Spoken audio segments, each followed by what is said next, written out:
திருச்சிற்றம்பலம். அறிவலையாள் மாணிக்கும் நேசனுக்கும் அடியேன்.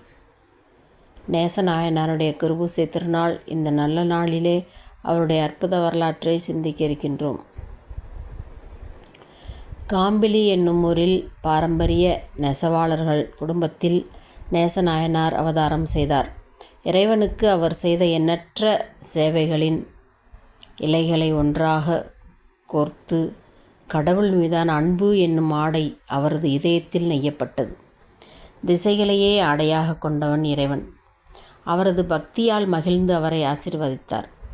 பருத்தியை விட மென்மையான அரணின் திருவடிகளில் மனம் நிலைக்க, புனிதமான 50 எழுத்துக்களில் நாவு அசைந்தாட, அவர் சிவபக்தர்களுக்கான குறையற்றதும் மிக உயர்ந்ததுமான ஆடைகளையும் கச்சைகளையும் இடுப்பு கச்சைகளையும் நெய்தார். அவரது திறமையும் தொழில் முறைமையையும் நெசவாளர்கள் மற்றும் வாடிக்கையாளர்கள் மத்தியில் அவருக்கு இருந்த மரியாதையை பெற்றுத்தந்தன.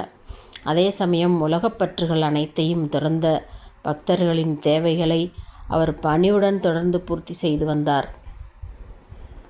இறைவனின் பக்தர்களுக்கு தினமும் தொண்டு செய்வதில் உறுதியாக இருந்தார்.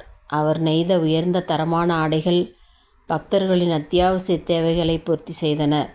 பரம சத்தியத்தை தேடுவதற்கும் அதன் மூலம் சக உயிர்களின் ஞானோதயத்திற்காகவும் தங்கள் வாழ்க்கையை அர்ப்பணித்த பக்தர்களின் அடிப்படை தேவைகளை பூர்த்தி செய்வது உண்மையிலேயே ரிஷபமலையில் இறைவனை வழிபடுவதற்கான புனிதமான வழிகளில் ஒன்றாகும் என்று நமது புனித நூல்கள் கூறுகின்றன.